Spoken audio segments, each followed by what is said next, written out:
So as you start getting older, you kind of begin asking yourself these huge questions, right? Like, what do I actually stand for? What's really important to me?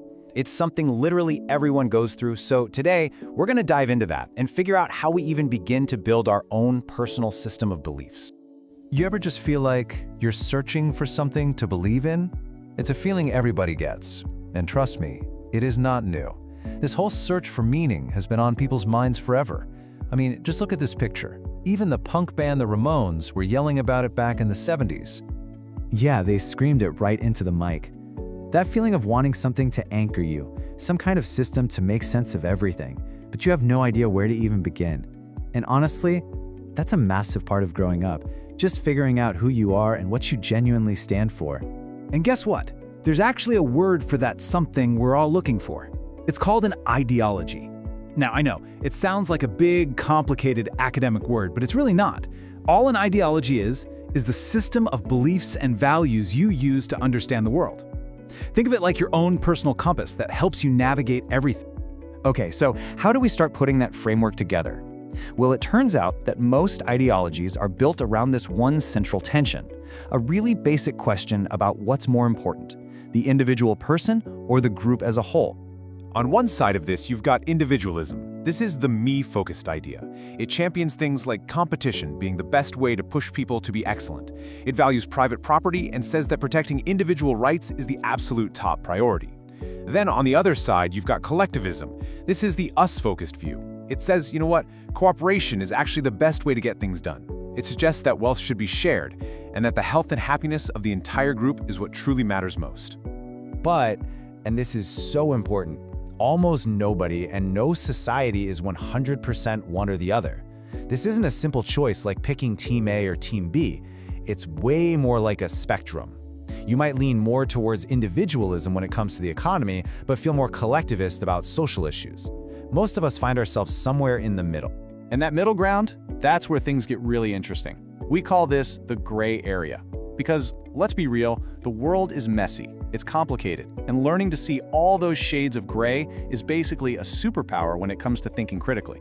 To really get what the gray area is, it helps to see what it's not.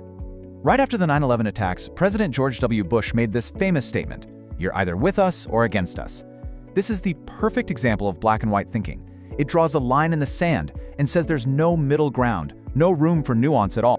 But that gray area is where the most important work happens.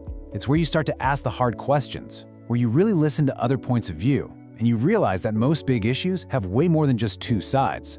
Blending different values for different situations, that's not being confused. That's a sign of some seriously sophisticated thinking. So if we all live somewhere along this spectrum, inside this gray area, what is it that puts us there? What are the actual building blocks of our own personal ideology? Let's think about it like putting together a puzzle. Your identity and your ideology, which is a part of it, doesn't just appear out of nowhere. It's built from all these different puzzle pieces, your experiences, your family, the world around you, and they all click together to make you who you are and shape what you believe. So what are these puzzle pieces exactly? Well, they're things like your culture and the language you speak, your religious or spiritual views, your connection to the environment and the land, your gender, and, this is a big one, the media you consume every single day. Let's look at just a couple of quick examples. Okay, take gender. On the one hand, you've got this ad from the 1950s that shows a very specific and traditional view of a woman's role. But then you look at a modern picture, and it's totally normal to see dads deeply involved in raising their kids. It's just a really powerful example of how a whole society's collective values can totally flip in just a couple of generations, and our personal beliefs change right along with them. Or let's think about media. This is a cigarette billboard from the 90s. The company used this cartoon character, Joe Camel, to make smoking look cool and fun, and it worked really, really well. But that whole campaign was eventually banned because it was pretty obvious it was designed to appeal to young people. It's just a crazy example of how powerfully advertising tries to shape what we value and the choices we make. Which brings up a pretty good question for you to think about.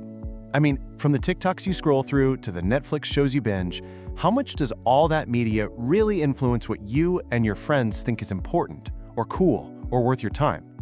All right, we have gone over a ton of stuff, so let's just take a second and boil it all down to the most important takeaways.